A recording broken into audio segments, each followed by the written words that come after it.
Costa Rica is a small country in Central America nestled between Nicaragua and Panama. The statistics?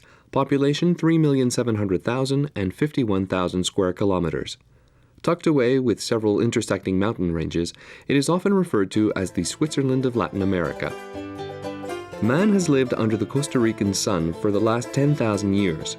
Up until the 16th century, 3 tribes of different origins shared the territory.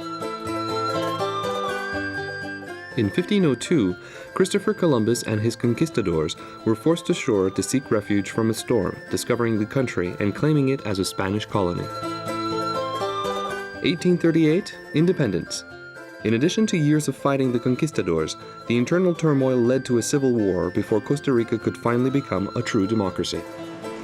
In Latin America, Costa Ricans are nicknamed ticos and ticas, an endearing diminutive based on their everyday speech, which ends often in ico or ica. Nature is Costa Rica's primary asset. Unable to escape the devastating effects of deforestation, especially after the price of unrefined wood was reappraised, 1/3 of the country is now a nature preserve. Another asset? Wildlife. Thousands of species thrive within the protective environment of well-run national parks. As a result, a new and most beneficial resource, tourism, the discovery of nature being of primary interest.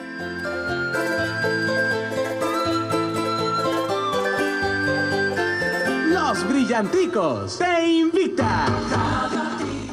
In the heart of the Central Valley, at an altitude of about 1,200 meters, San Jose, the capital city, has a layout similar to that of North American cities with its wide avenues and numbered street signs. San Jose is a young and vibrant city founded in the middle of the 18th century.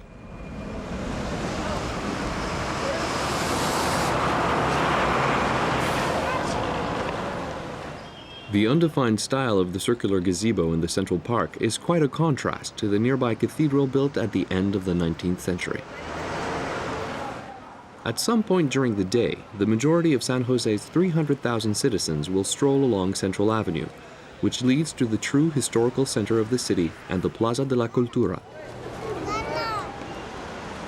National pride is written in all its glory in the Renaissance architecture of the National Theater, which was inaugurated in 1897.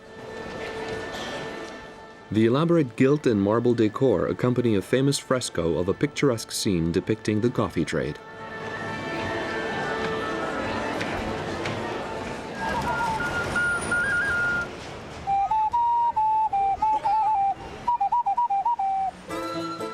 Surrounding the square, tall metallic tubes indicate the entrance to the Gold Museum, which belongs, and it is no coincidence, to the central bank. Here lies a valuable treasure, one of the richest collections of pre-Columbian jewelry, the finery of kings and ruling warriors, or simple decorative objects. These precious ornaments were in part responsible for the terrible massacres perpetrated by the conquistadors.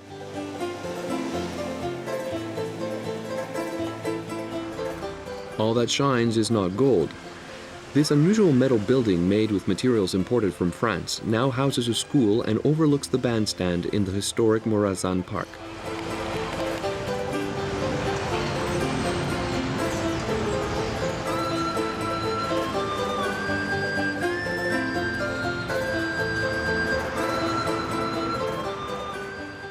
The National Museum, which was the old Bella Vista fortress, acts as another witness to history, and still shows signs of the battle fought during the Civil War in 1948.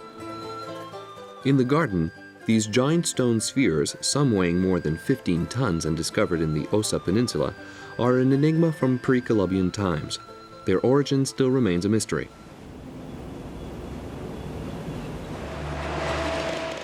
The Amon neighborhood is the oldest in the city. There is no predominant style to the architecture. They were built when the city experienced a period of rapid expansion during the 19th century. It was during this time that the Europeans began to consume coffee on a regular basis. As a significant producer of this precious bean, Costa Rica, and particularly the capital city, attracted merchants from all over the old continent and beyond. Today, many of the colonial houses that withstood the various earthquakes have become residences for embassies and official organizations.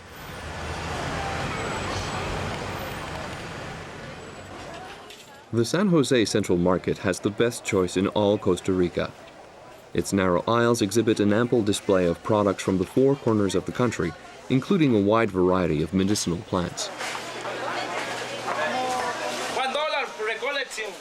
Even if commerce reigns at the market, Christ stands by to give blessings.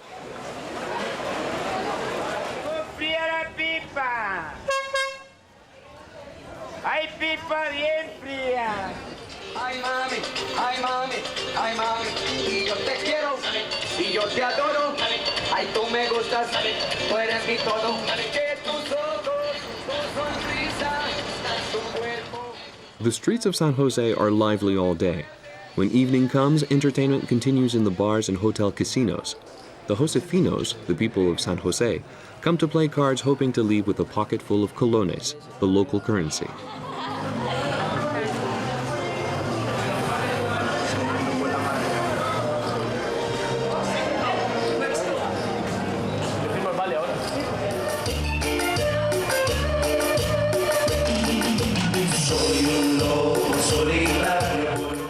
Small groups of musicians, bandas, perform in bars and restaurants, bringing a special warmth to the ambiance of San Jose's nightlife.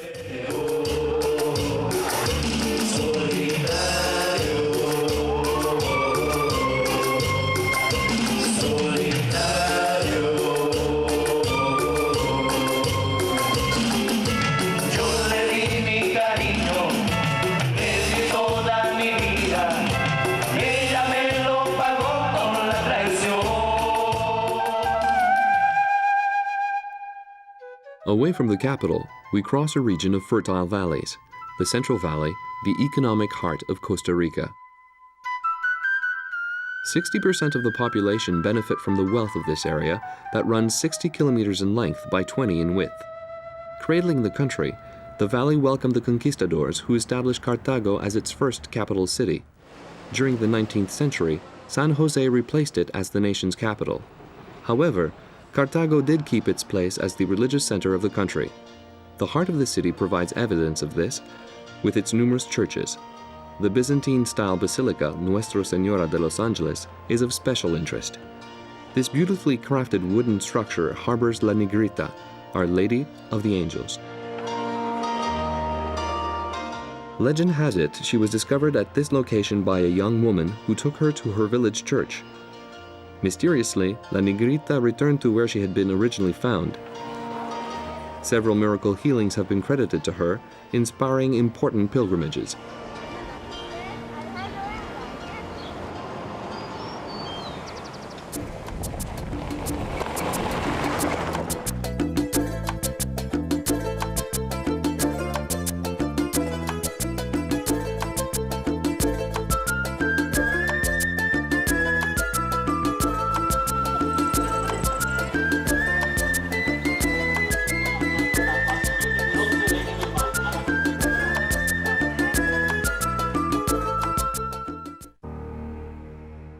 The mountains that surround the Central Valley are situated at the intersection of Costa Rica's two main mountain ranges, the Central Cordillera in the north and the Talamanca Cordillera in the south.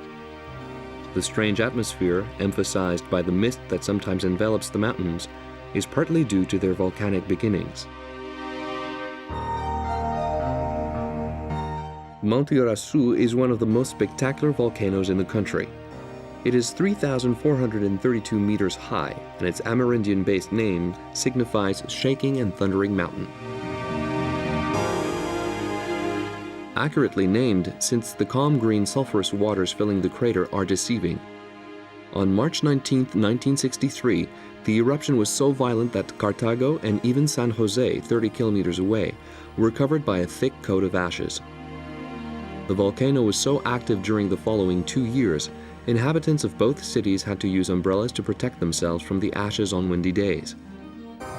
Even if calm has been restored to Irasu, the monster that smolders under the clouds could rise up at any moment. Nevertheless, the volcanic earth provides a generous and favorable environment for cultivating the Central Valley. In addition, the climate is such that several plantations have developed effortlessly.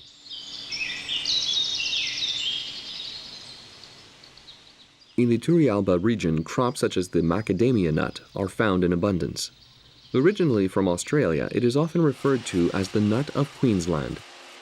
The macadamia, which resembles the hazelnut, is shelled and often destined as a flavoring for ice cream once it is exported to North America, where it is most appreciated.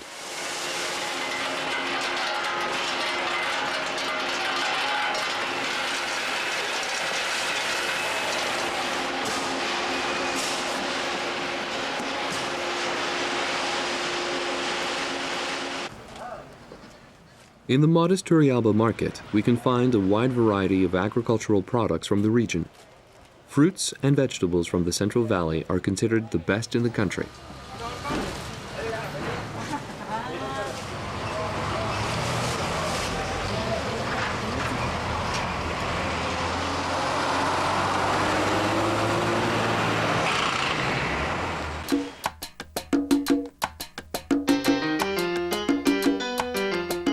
About 20 kilometers from San Jose and sheltered among the countless hills that punctuate the Central Valley, one of Costa Rica's richest crops is grown: coffee. Disappearing into the distance, the coffee plantations cover 90,000 hectares of land in the northern part of the valley. There are over 33,000 farms in the country that are totally devoted to growing the almighty coffee, which is harvested between November and January. Of the 78,000 tons of coffee produced per year, 90% is for exportation. The harvest takes place between November and January. The agriculture of coffee has been strongly developed in Costa Rica since the beginning of the 20th century, with the importation of coffee beans from the Caribbean and Guatemala by the French.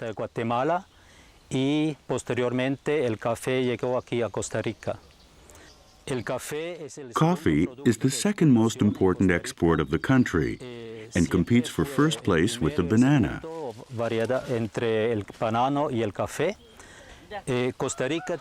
Coffee produced in Costa Rica has a very high standard. The bean matures later due to the altitude, and this makes for a higher quality coffee.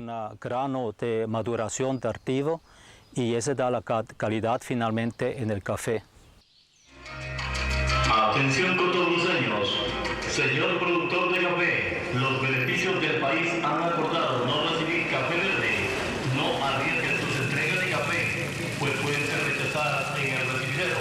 Entregue solo café maduro y con gran orgullo produzca el mejor café del mundo. Instituto del Café de Costa Rica. Costa Ricans are proud to produce the best coffee in the world. Alajuela, the coffee capital, is notorious for its cathedral dominated by an imposing cupola of corrugated iron.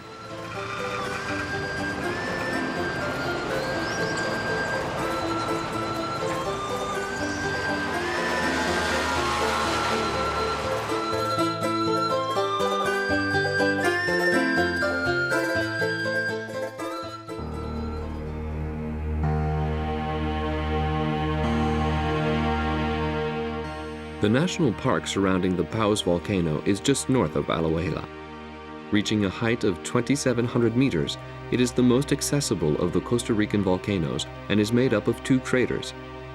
The great eruption of January 25, 1910, resulted in a powerful geyser of lava and gas shooting 4,000 meters into the air, the falling ash landing as far away as the Pacific coast.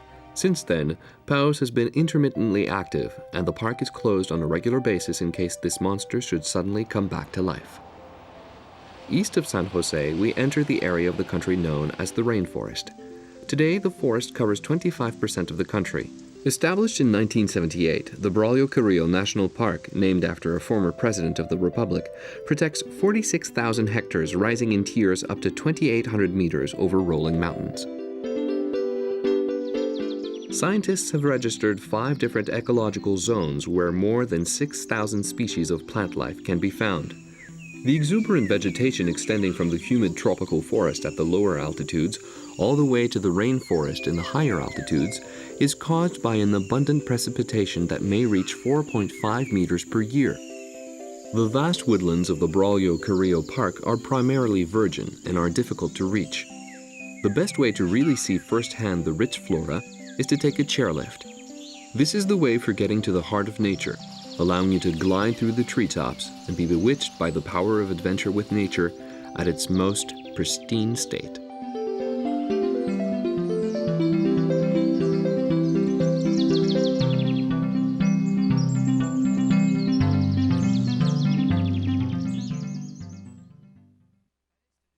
On the Atlantic to the east, the Caribbean coast stretches out for 190 kilometers. The coastline is protected by a tropical forest of varying density that drops off from the mountains towards the flowing streams.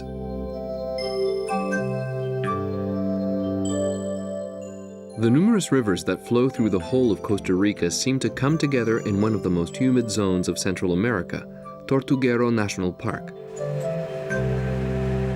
Close to the border with Nicaragua at the northern extreme of the country, the park is made up of an extensive network of canals, over 19,000 hectares. Tortuguero means turtle hunter. The park is a famous nesting ground for the leatherback and the green turtle species.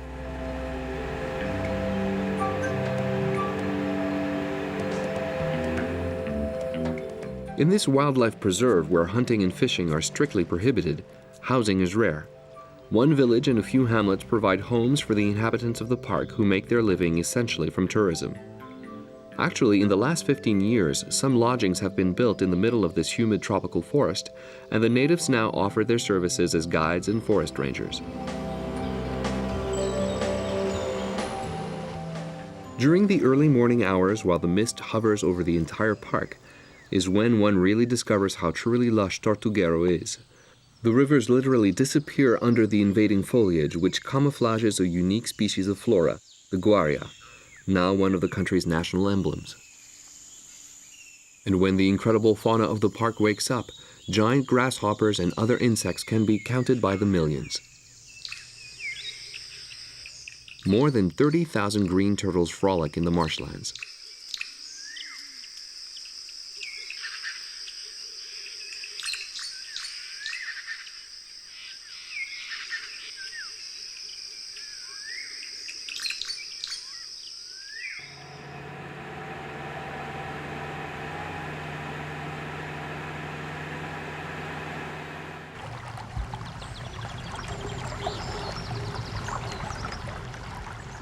The narrow canals lead the way to the very center of the rich vegetation. It is there that one encounters the most hostile inhabitants of the forest, the caimans, one of 100 species of reptiles found in the park. Iguanas, jacanas, and white-faced monkeys, scarcely visible under the thick layers of leaves, find protection and food.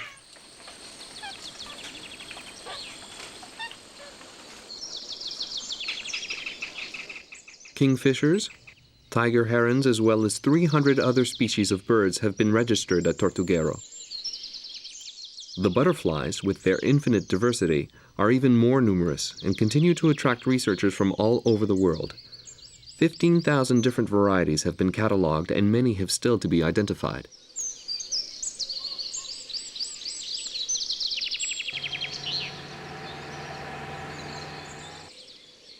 There are also countless snakes.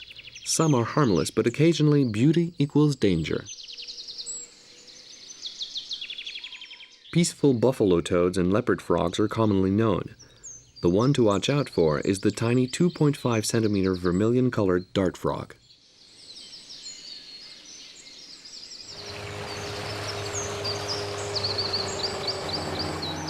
This impressive tropical Venice, the Tortuguero National Park, owes its survival to the ecologists who raised government consciousness by addressing vital issues pertaining to the park.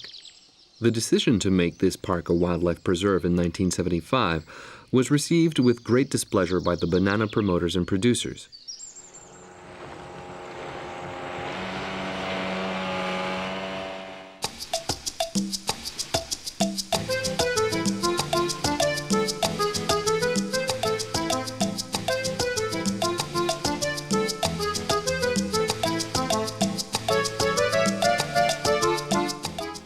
A large section of the interior on the Caribbean side of the country is dedicated to growing one of the most important resources of Costa Rica, the banana. Unlike coffee, which sustains a large number of independent producers, the cultivation of banana is regulated by a North American quasi-monopoly. Since the end of the 19th century, the banana production employs tens of thousands of workers who harvest, clean, and prepare several million tons of the famous fruit every year.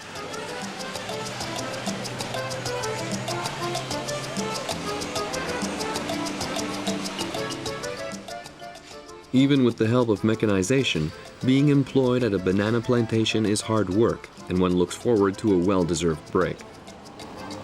Meanwhile, Costa Rican bananas are exported around the world.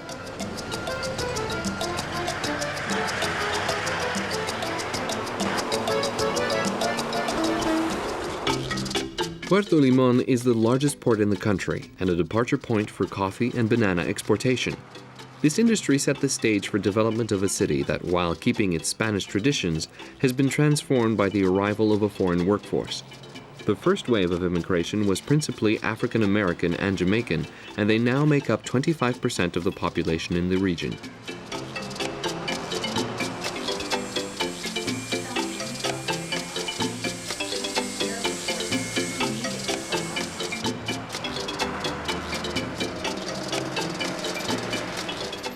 The Asian population was originally recruited to build a railroad between Puerto Limon and San Jose. They quickly integrated with the local commerce. Even though Puerto Limon hasn't escaped modern times, it has kept its provincial charm.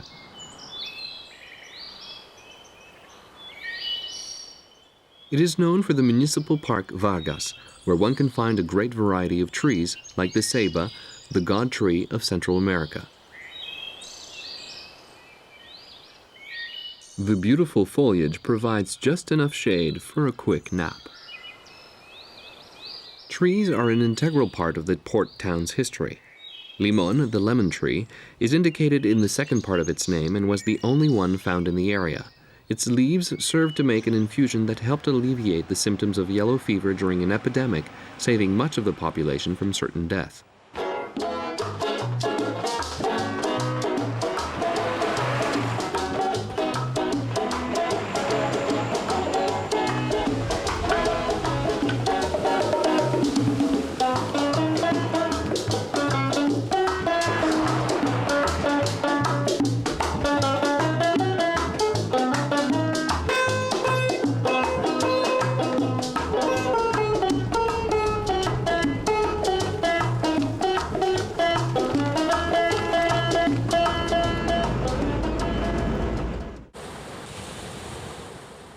The Atlantic coastline of Costa Rica has alternating white and black sandy beaches.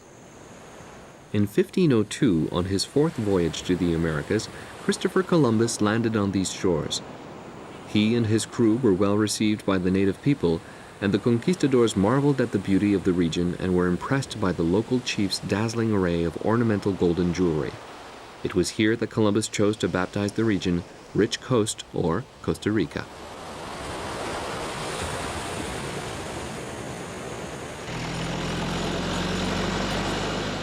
South of Puerto Limon, villages are few and homes are scattered about with a typical Caribbean simplicity. A large part of the region's wealth is supplied by the ocean. All flora and fauna are preserved here due to the politics of ecology within the framework of the national parks. The famous Cahuita National Park is an example, providing a protected environment for a natural wall of coral in the depths of the sea. The 1,000 hectares of vegetation along the shore are also protected. We can see an assortment of trees, plants, and tropical flowers, some seductive, others intriguing.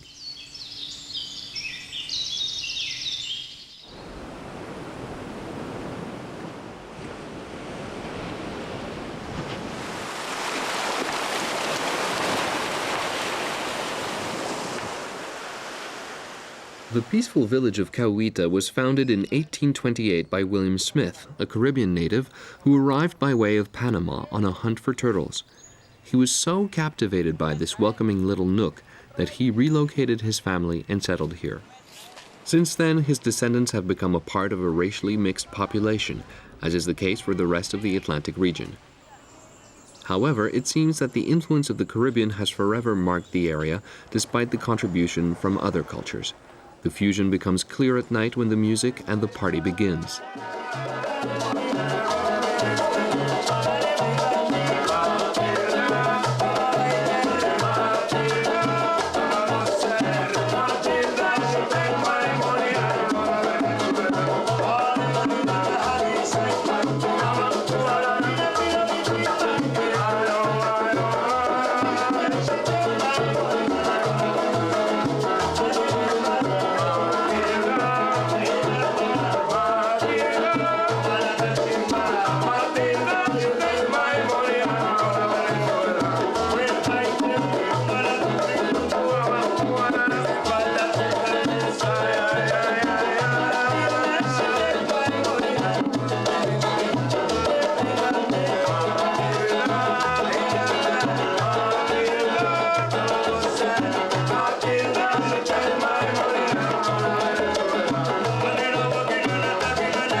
The south of Costa Rica is a mountainous region that runs along the Panama border.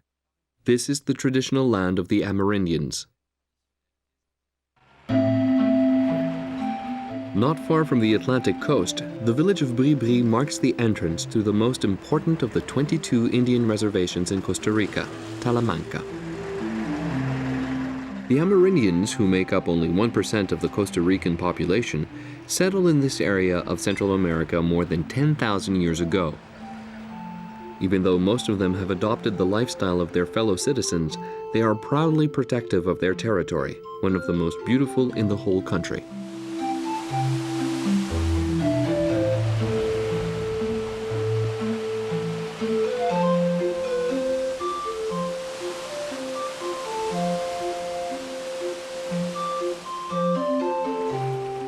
At the crossroads of several civilizations, the Costa Rican Amarindians in Central America have a unique character.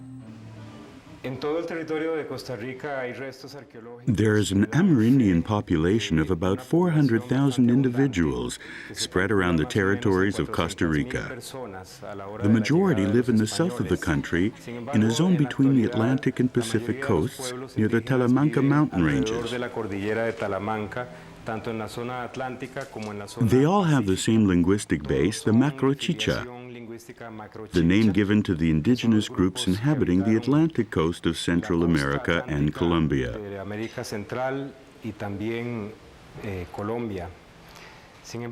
We also find Amerindians in the north, in the Guanacaste region, who are the descendants of the Maya and Aztec people.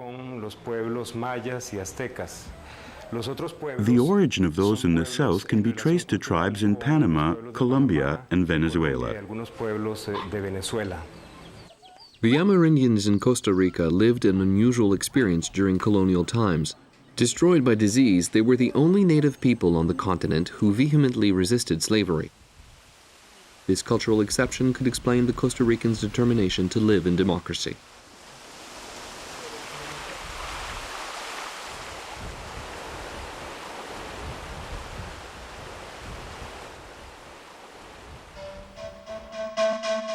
Classified as a World's Biosphere Reserve, the vast Talamanca Range travels from the center of Panama to the outskirts of San Jose.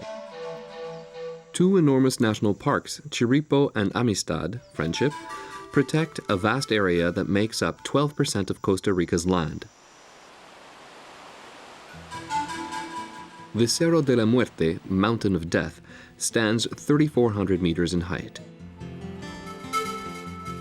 The mountains are the nesting grounds for many species of birds, like the hummingbird. Their technique is to fly at extremely high speeds, staying in one spot or moving backwards as they flit about, consuming the flower's nectar.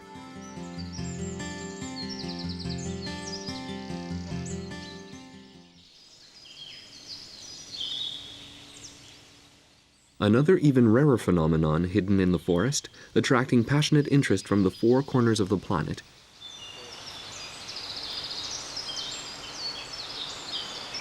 The quetzal. This is one of the most beautiful and secretive birds in the world. Using the branches of the enormous trees as a cloak, it conceals itself on the mountain of death. There are many quetzal here because the environment is perfect.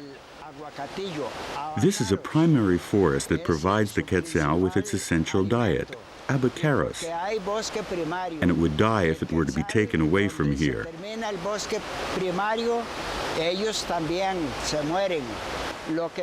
The history of the Maya and Aztec civilizations is the motivation for seeking out the quetzal. The bird represents the god of fertility during the pre-Columbian ages. That is why we watch the quetzal, as he belongs completely to our history.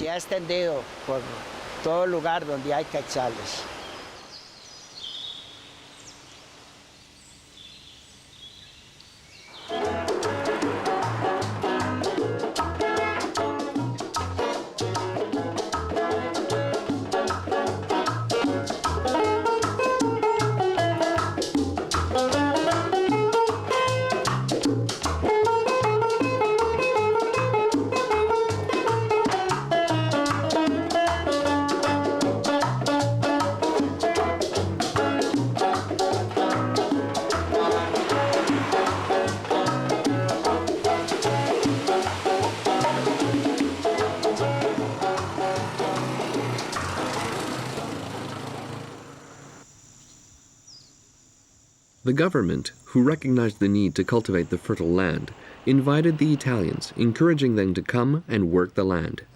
In this way, the village of San Vito was founded by Italian immigrants in 1950. It rests at an altitude of 1,000 meters and now has a population of 10,000. San Vito is recognized throughout the country as having the most important conservatory of flora in the country, the Wilson Botanical Gardens.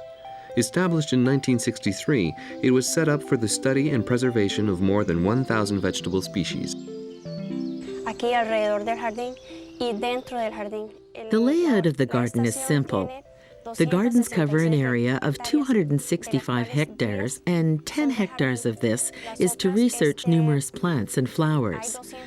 The remainder is basically primary forest and some secondary forests.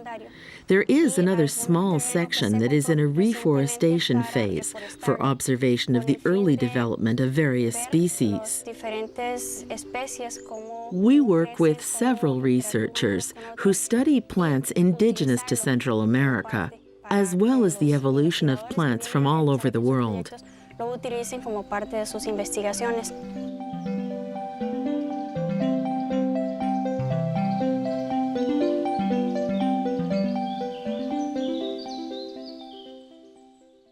The waves of the Pacific break along the Costa Rican coast for more than 1,000 kilometers. The seaside resorts and beautiful natural parks make it one of the most seductive areas of the country.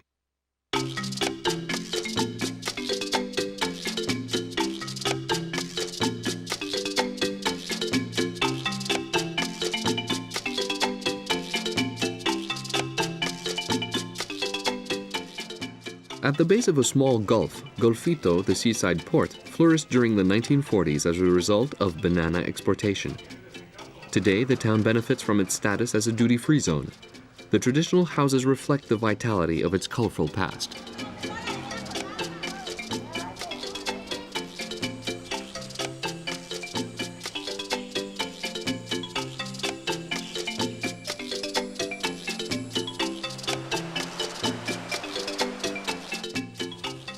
The streams that empty into the Pacific Ocean do not disturb the enthusiastic surfers. In Dominical, what counts is the capriciousness of the wind and the size of breakers, which could make you lose your head.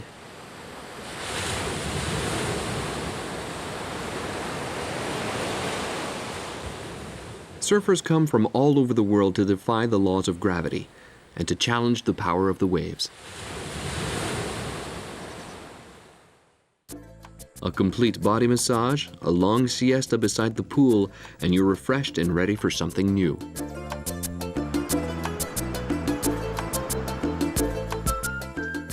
One of the highlights? Horseback riding, so you can explore the interior and discover firsthand the beauty of the region.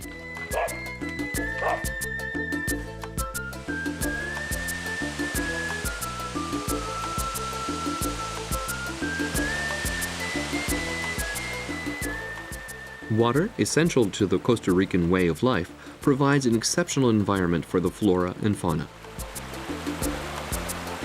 It is synonymous with leisure. Relaxing or rigorous? The same water paves the way for countless crops, even the most water-demanding, rice.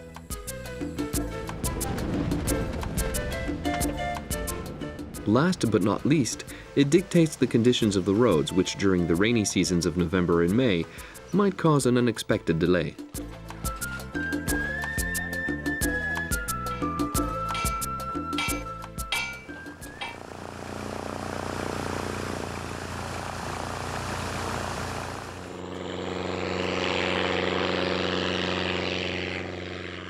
The only way to get around the road conditions is to take a plane.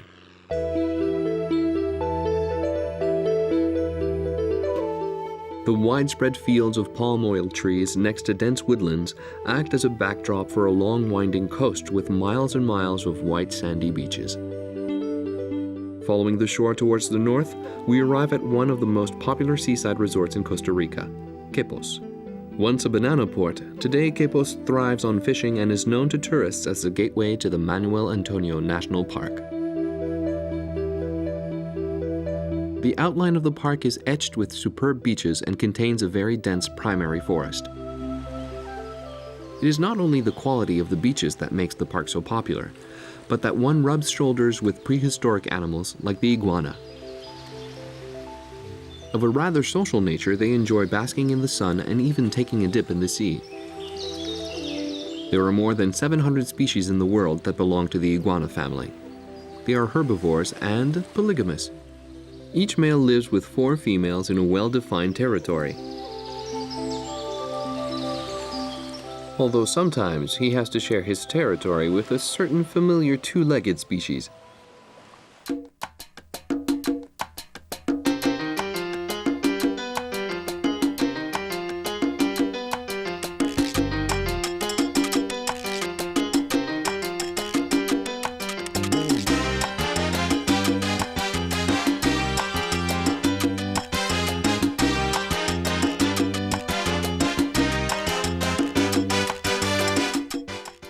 Further north, the best way to cross from Punta Arenas to the Nicoya Peninsula is to take a ferry.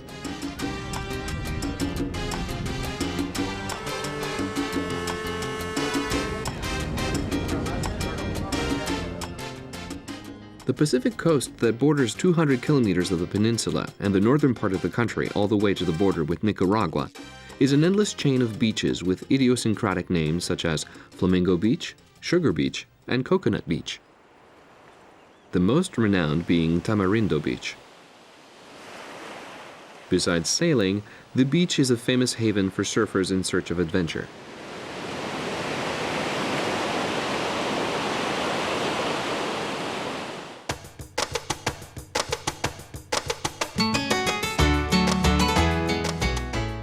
The entire southern part of the Nicoya Peninsula has experienced a very rapid growth since the 1980s.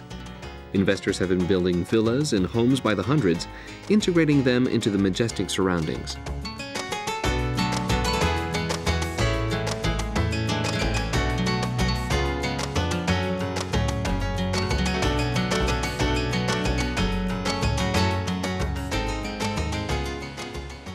Small resorts have sprung up all over the area, and the marinas are favorite vacation spots for foreign visitors.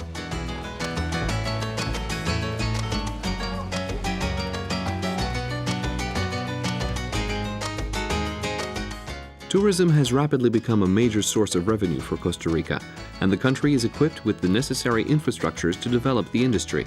Even though it is a pioneer in the field of ecotourism, Costa Rica is determined to draw attention to all its attributes. In the province of Guanacaste to the northwest, the influx of tourism has had very little impact on the inhabitants, who devote themselves almost entirely to fishing.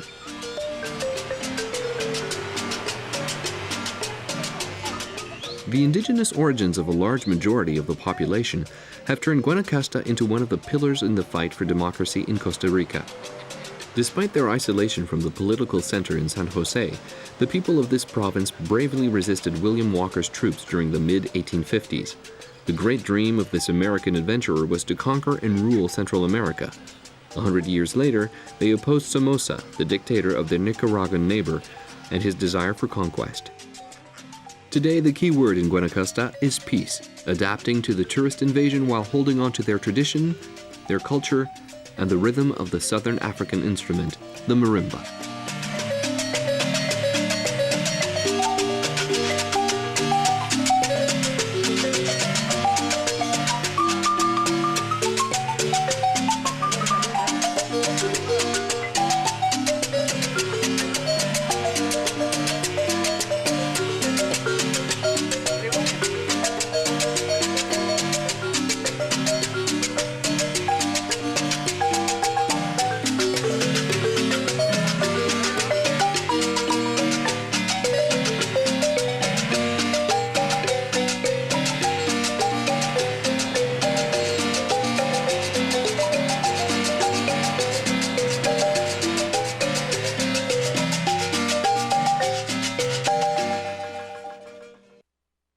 The northern part of the Guanacaste province is a vast green area that encompasses more of the country's beautiful national parks. Hidden within the region are several other points of interest.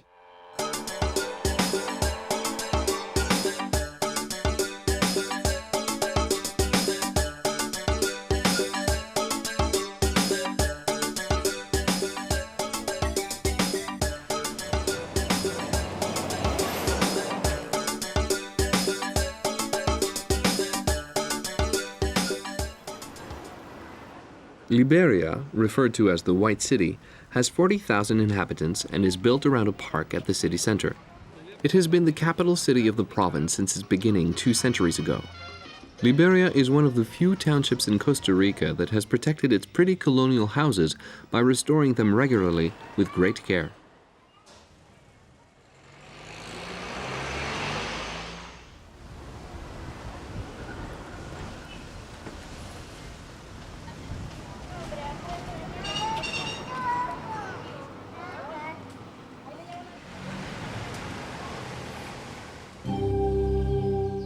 The Old Woman's Mountain, Mount Hurricán de la Veja, another volcano, is about 25 kilometers from Liberia and spreads over 14,000 hectares of parkland with the same name.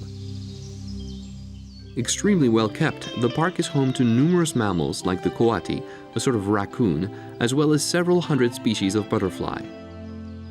There are many ways to discover the park depending on where your heart leads you. The first is the most classic and relaxing, on horseback. The next requires equipment that might appear more sophisticated but will prove indispensable.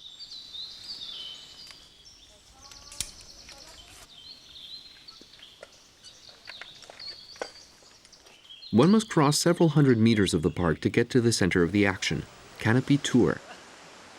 Here the thrill comes from throwing oneself into the void. The Canopy Tour, as its name implies, is a way to get to know, in a most spectacular manner, the forest roof just under the tallest trees. Excitement guaranteed.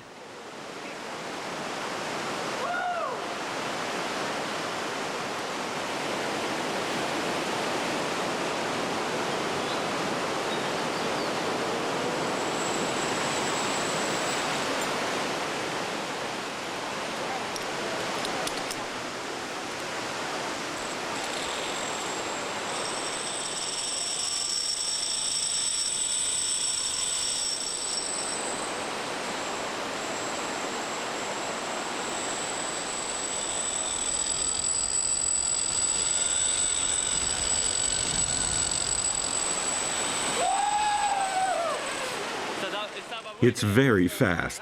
The adrenaline is really strong. In Costa Rica's 30 parks, the fauna is actively protected. Outside these reserves, animal life is in constant danger, particularly at the hands of deforestation.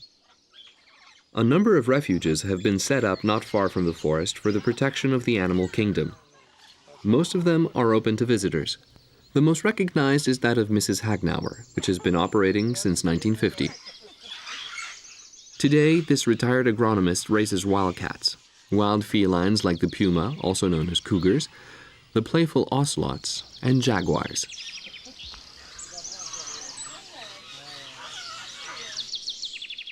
The jaguar, threatened by extinction, is the most dangerous but also the most beautiful of the animals in Costa Rica.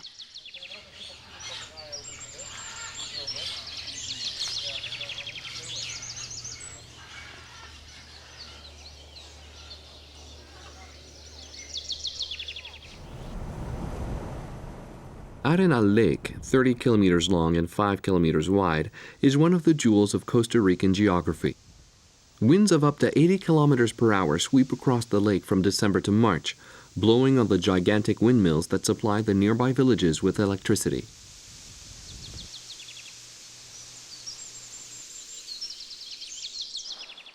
A privileged spot for hikers, Lake Arenal is a private kingdom for some charming animals such as the coati or the howler monkey, whose cry one can hear kilometers away.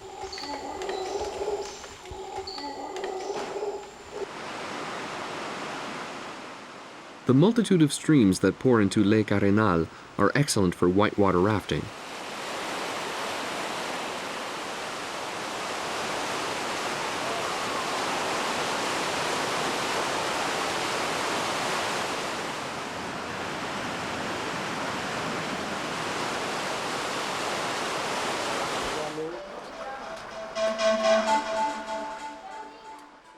Another site to explore, the many caves that have been carved out around the lake. Penetrating into the bowels of the earth is always a thrill, but synonymous with extreme danger, more so on the edge of the Arenal volcano that hovers over the lake from a height of 1,600 meters. After being inactive for almost 3,000 years, it suddenly came back to life on July 29, 1968, causing substantial destruction and death.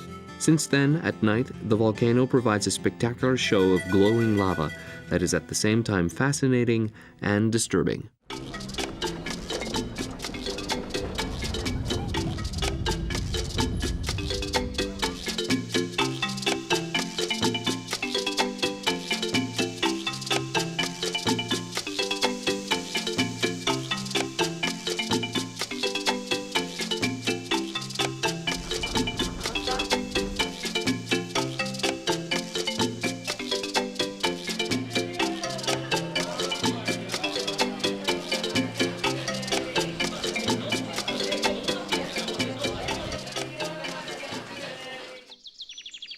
The Monte Verde Natural Reserve offers an original way to explore the rainforest.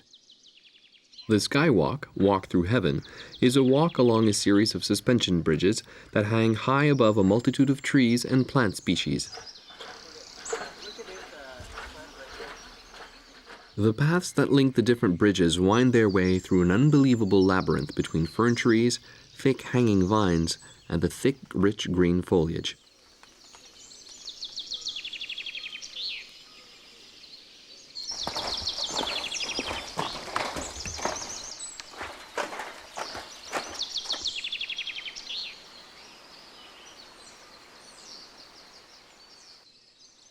The jungle covers a large part of Costa Rica, life source for the entire planet and synonymous with adventure and legend.